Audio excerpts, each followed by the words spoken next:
Bawaslu Kabupaten Ogan Komering Ulu menghimbau partai politik peserta pemilu untuk melakukan pencopotan alat peraga kampanye sebelum Bawaslu bersama Pol PP melakukan pencopotan secara paksa.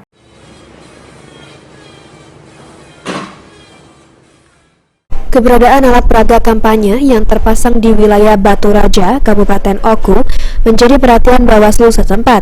Atas keberadaan alat peraga kampanye yang belum waktunya terpasang ini, Bawaslu Oku mengumpulkan pihak parpol peserta pemilu datang ke kantor Bawaslu. Hal ini dilakukan untuk mengingatkan agar pihak partai melakukan pencopotan dengan sendiri. Jika dalam waktu yang telah disepakati belum juga melakukan pencopotan, maka Bawaslu Oku bersama Pol PP akan melakukan pencopotan paksa. Anggota Bawaslu Oku, Ahmad Kabul, menjelaskan, dari hasil pengawasan, di lapangan banyak terdapat APK yang melanggar, misalnya seperti poster-poster bernuansa kampanye yang memajang foto dan nomor urut. Hal seperti ini tidak boleh dilakukan terlebih saat ini daftar calon tetap belum diumumkan KPU. Dari hasil rapat koordinasi tadi, kita memberi waktu kepada partai politik untuk segera menetapkan sendiri APK-nya.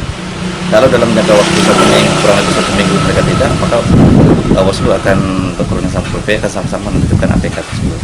Kenapa nih APK harus ditertibkan, Pak?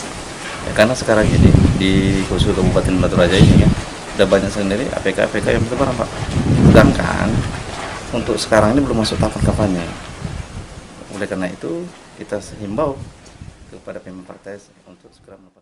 Ahmad Kabul menegaskan untuk saat ini yang boleh dilakukan hanya sebatas sosialisasi partai peserta pemilu. Untuk calon legislatif masih belum boleh dilakukan sebelum masuknya waktu kampanye. Ari Pranika, PAL TV.